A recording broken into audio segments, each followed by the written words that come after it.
for small business, kelola keuangan dengan mudah pakai Excel.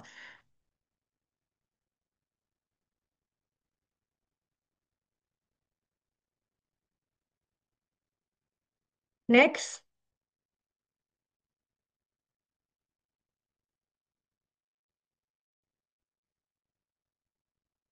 bisa mungkin. Oke, saya Nabila sebagai internship Rumah BUMN Makassar yang menduduki divisi Office Administration. Next,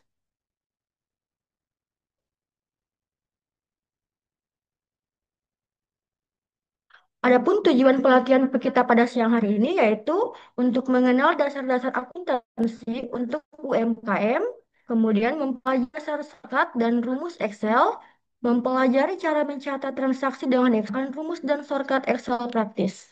Next,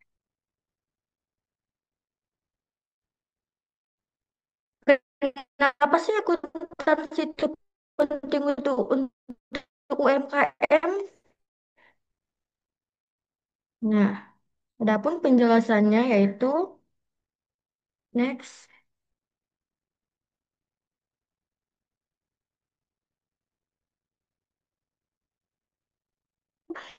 Untuk mengambil keuntungan keputusan, kemudian untuk mengetahui bagaimana untung dan rugi pada usaha kita, dan juga untuk syarat pengajuan pinjaman atau bantuan, dan untuk mencegah pemborosan dan kehilangan uang.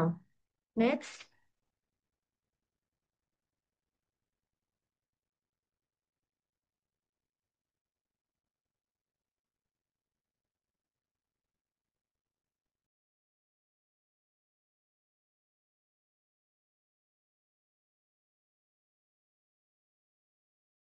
adapun dasar-dasar akuntansi yang perlu kita ketahui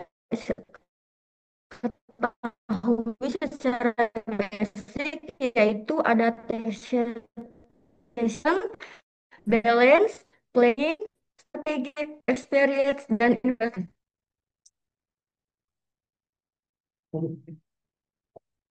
Selanjutnya, apa sih itu akuntansi? Akuntansi adalah proses mencatat, menggolongkan, meringkas, dan melaporkan transaksi keuangan untuk digunakan sebagai informasi pengambilan keputusan.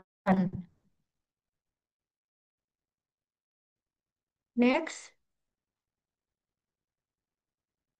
untuk selanjutnya saya serahkan kepada Akbar.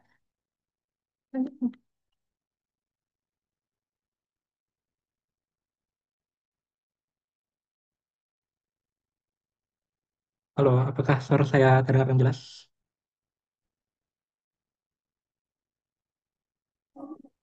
Mendengar, Kak? Baik, seperti yang teman saya telah jelaskan sebelumnya, kenapa sih itu akuntansi penting untuk UMKM? Yang dimana akuntansi ini penting dalam bagaimana kita sebagai UMKM dapat memahami dan mengelompokkan adanya transaksi dalam bisnis kita. Yang dimana ini akan berguna bagi UMKM dalam mengambil keputusan dan dapat melihat apa saja yang dibutuhkan UMKM dalam uh, laporan keuangan yang telah dibuatnya. Dan di sini terdapat penjelasan tentang bagaimana sih alur kerja dari akuntansi tersebut. Di mana dalam melakukan usaha sendiri kita perlu ya pastinya memerlukan aset di mana itu terdiri dari cash atau uang, toko, bahan baku dan equipment atau peralatan yang di mana aset ini tidak akan serta-merta diperoleh untuk oleh menggunakan dengan cara berhutang dengan melakukan pinjaman ke bank maupun menghutang kepada vendor dan lain sebagainya. Kan kan juga dapat peroleh modal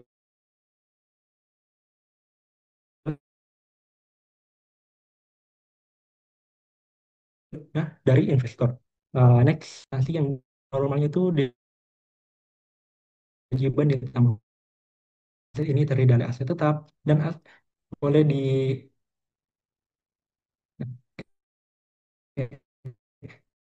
yang dimana ini adalah rumus persamaan akuntansi sendiri menjadi keseimbangan antara aset yang dikeluarkan dan kewajiban dan modal yang digunakan. Untuk aset sendiri ini terdiri dari aset tetap dan aset lancar. Aset tetap ini seperti tanah dan ya, seperti tanah dan untuk aset lancar dibutuhkan peralatan dibutuhkan dalam usaha Bapak Ibu UMKM. Kemudian dari liabilitas atau kewajiban sendiri terdiri dari jangka panjang maupun jangka pendek. Dan untuk modal sendiri ini terbagi menjadi dua, di mana ini dapat diperoleh dari pendapatan dan pengeluaran. Dan pengeluaran ini diperoleh dari beban-beban atau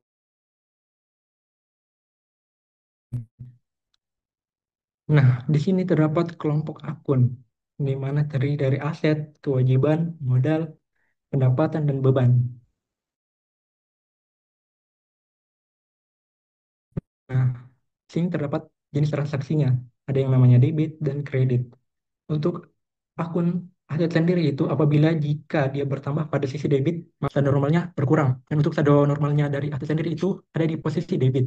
Kemudian pada kewajiban jika transaksinya berkurang maka akan di sisi debit dan apabila bertambah kewajibannya maka akan diletakkan pada sisi kredit. Dan untuk saldo normal pada kewajiban sendiri ini terletak pada saldo normal pada sisi kredit. Dan untuk modal sendiri, apabila terjadi transaksi yang mengurangi modal, maka akan di maka akan ditempatkan pada sisi debit dan apabila bertambah, maka akan ditetapkan di sisi kredit. Dan untuk saldo normalnya sendiri itu akan berada pada sisi kasih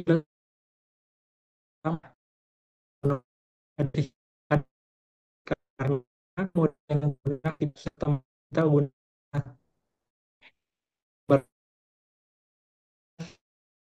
bagi pemberi modal. Jadi ini ada bis. Terjadi transaksi eh, apabila terjadi transaksi yang mengurangi pendapatan maka akan ditempatkan pada sisi debit dan apabila bertambah aman dan untuk saldo normalnya pada pendapatan itu sendiri akan ditempatkan pada sisi kredit dan di mana di sisi kredit ini pendapatan yang diperoleh dari usaha UMKM sendiri ini tidak eh, usaha UMKM ini tidak langsung diterima sebagai lebih yang diterima oleh bisnis pelaku UMKM Bapak Ibu. Kemudian di sini pada yang terakhir pada beban, apabila terjadi transaksi yang menambah sisi debit, maka untuk pencatatan akan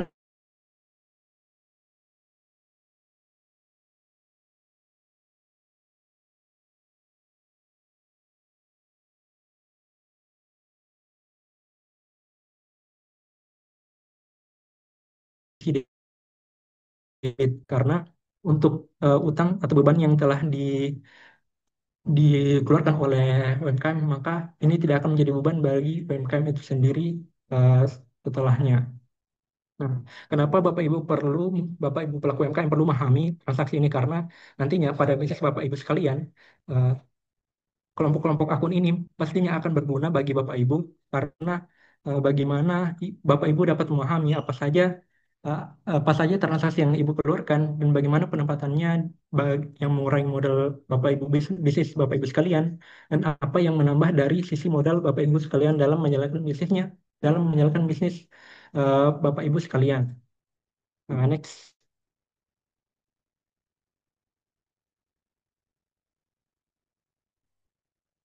Nah, di sini saya ada pertanyaan singkat saja.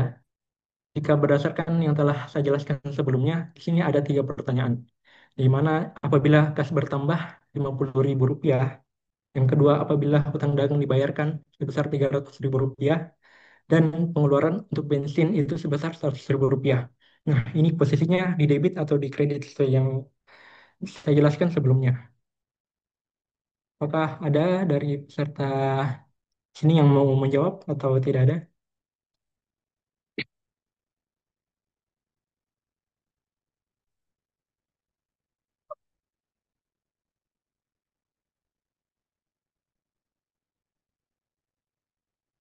Nah, di sini ada dari Kak Putri Risanti. Yap, betul, kas di debit. Karena eh, ini menambahkan modalnya dari kasnya kan, maka ini posisinya di mana?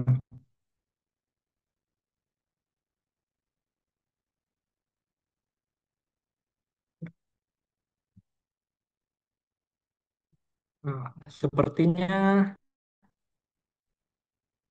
agak kurang tepat ya jawabannya.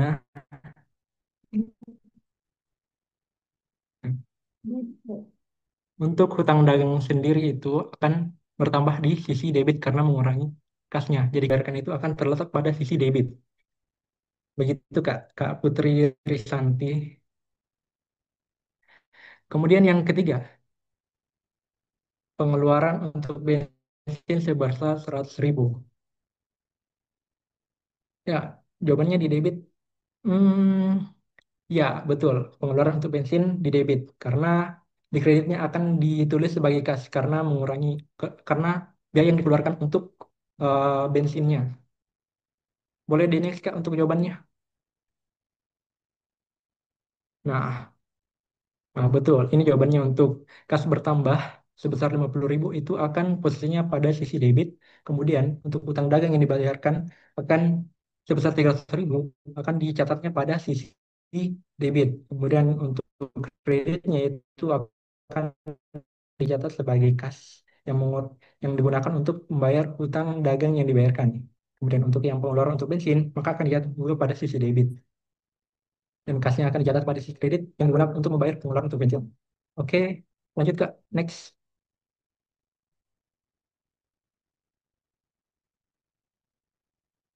Nah, setelah kita tadi telah memahami transaksi-transaksi yang perlu diperlukan dalam proses bisnis Bapak Ibu pelaku UMKM. Di sini ada langkah-langkah ataupun siklus dari memahami akuntansi itu sendiri.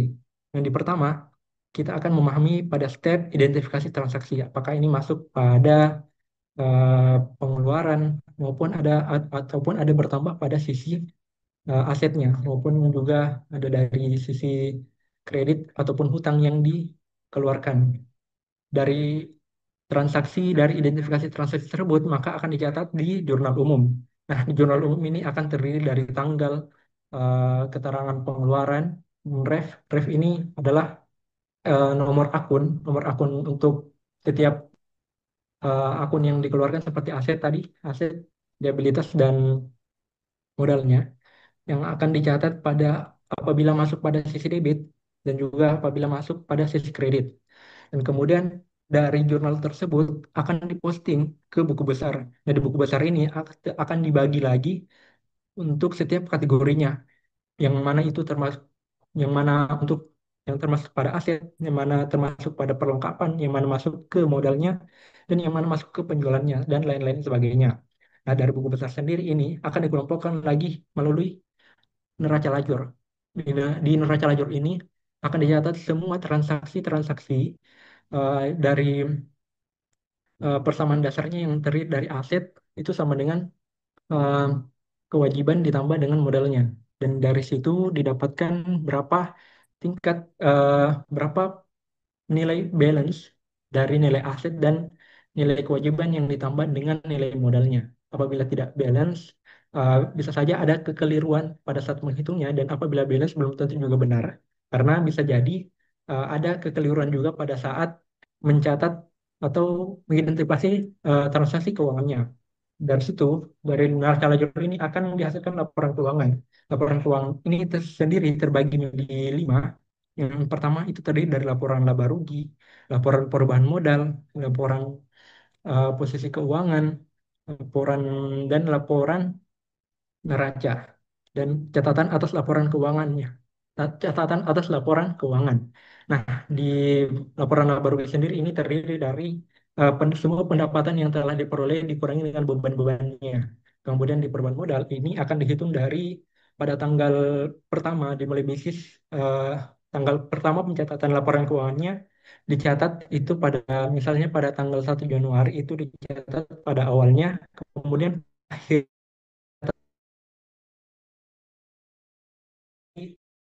laporan yang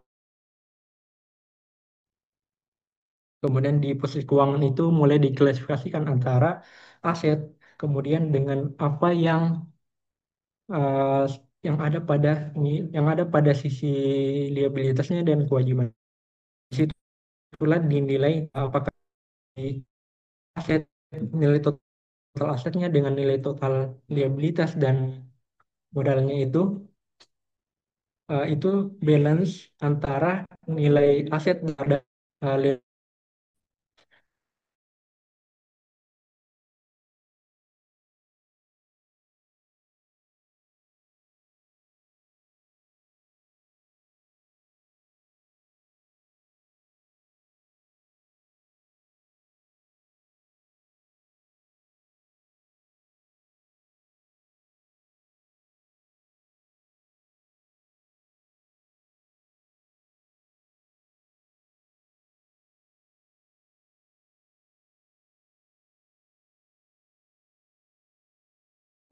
sepertinya karena ada kendali nah sudah di sini telah ada